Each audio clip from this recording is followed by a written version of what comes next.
আজকে আমি আপনাদেরকে ক্যারামেল পুডিং কীভাবে বানাই সেটা দেখাবো। এই রেসিপিটা জানে না এমন মানুষ মনে হয় পৃথিবীতে কম আছে। তবুও যেহেতু এই রেসিপিটা এতই জনপ্রিয়, আমি চাচ্ছিলাম আমি কিভাবে তৈরি করি সেটা একটু দেখিয়ে দিই। খুবই সহজেই 3টি স্টেপসে দেখাবো আজকের রেসিপিটি।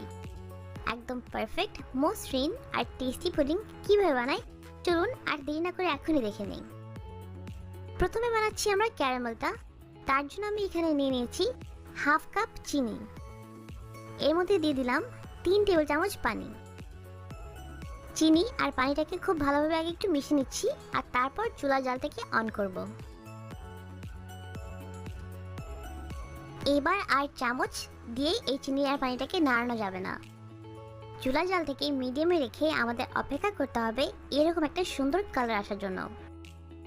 এখনও কিন্তু নাড়াবেন না, দরকার হলে এইভাবেই হাঁড়িটাকে হালকা ঘুরিয়ে নেবেন। ক্যারামেলটা প্রায় হয়ে গেছে, দেখতে পাচ্ছেন বেশ ডার্ক হয়ে যাচ্ছে।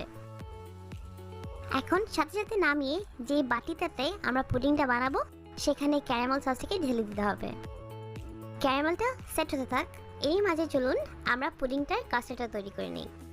3টা রুম টেম্পারেচারে রাখা ডিম দিয়ে দিচ্ছি। ডিমগুলি লার্জ সাইজে। ডিমটাকে আমি হালকা উইস্ক করে নিচ্ছি। অনেক বেশি মেশাতে যাবে না, তাহলে অনেক বাবলস হয়ে যাবে, যেটা আমরা একদমই চাই না।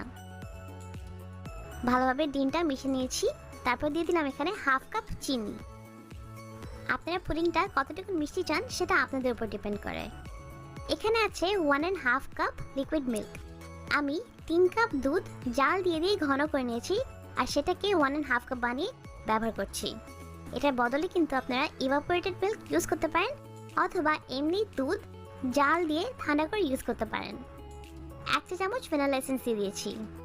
আরেকটা কথা, দুধটাকে একটু ঘন করে ইউজ করলে পুডিংটা আরও বেশি টেস্টি হয়, সেই কারণে আমি পুডিংটার জন্য দুধটাকে ঘন করে নিয়েছি। দুধ, চিনি, ভ্যানিলা এসেন্স এবং ডিম খুব ভালোভাবে মিশিয়ে নিতে হবে। অনেক বেশি কিন্তু মেশাতে যাবেন না, তাহলে কিন্তু অনেক বাবলস হবে আর পুডিংটা পরে সুন্দর লাগবে না। দেখতে পাচ্ছেন ক্যারামেলটা খুব সুন্দর করে এবার সেট হয়ে গেছে।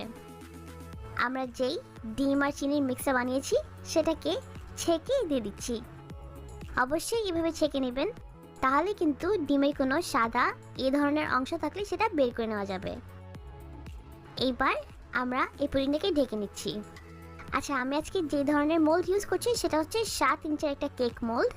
এটার বদলে কিন্তু আপনারা 5টা রামিকেন ইউজ করতে পারেন। এবার পুডিংটাকে বানানো পালা। একটা হাঁড়ি নিয়ে নিয়েছি, তার মধ্যে বসিয়ে দিলাম একটা স্ট্যান্ড আর দিয়ে দিচ্ছি একদম ফুটন্ত গরম পানি। আপনারা চাইলে স্ট্যান্ডের বদলে এমনি একটা কাপড় বসিয়ে দিতে পারেন। আমি সবসময় স্ট্যান্ড বসাই, তাই আমি স্ট্যান্ডের মধ্যেই করে নিচ্ছি।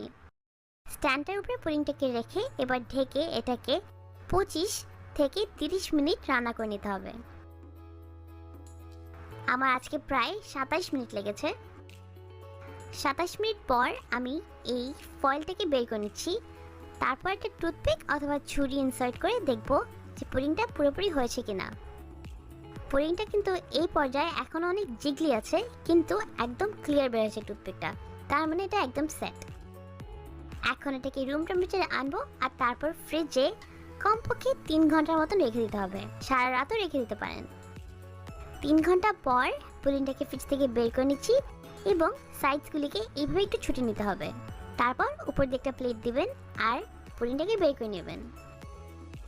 কাজটা অনেক সাবধানে করবেন আর অবশ্যই কিন্তু গরম অবস্থায় পুডিংটাকে মোল্ড থেকে বের করতে যাবেন না, তাহলে কিন্তু পুডিংটার সাথে সাথে গলে একদম ভেঙে যাবে।